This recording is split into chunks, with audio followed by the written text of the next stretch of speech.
কবিতা কবি অনির্বাণ ঘোষের লেখা বাংলা তারিখ। সারা বছর হুঁশ থাকে না, সারা বছর অপেক্ষিত ক্যালেন্ডারের তারিখ হয়ে ঝুলতে থাকে অর্ধমৃত।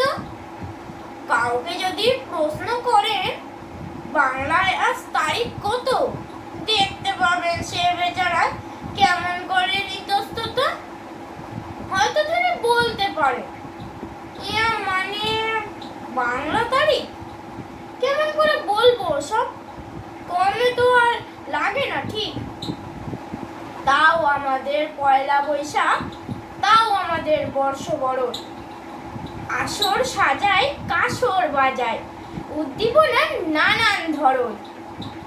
বাংলা বছর বলতে হাতে সকলের দিন দু চারখানি, একটি তো আর পয়লা বৈশাখ, অন্যদিকে সবাই মানে। ঠিক ধরেছেন, কবিগুরুর জন্মতিথি বৈশাখ মাসে। আষাঢ় শ্রাবণ একটি দুটি, বাদবাকিতে কি যায় আসে। হয়তো পূজা পার্বণ বা বিয়ের তিথি খোঁজার বেলায় সবাই তখন পঞ্জি খোলে, সবাই তখন বাংলা তারিখ মেলায়। ঠিক ঠেকায় পড়ে দুই একদিন, এরপরে কে রাখবে মনে বাংলা বছর ক্যালেন্ডারে, জমবে ধুলোর আস্তরণে। নমস্কার।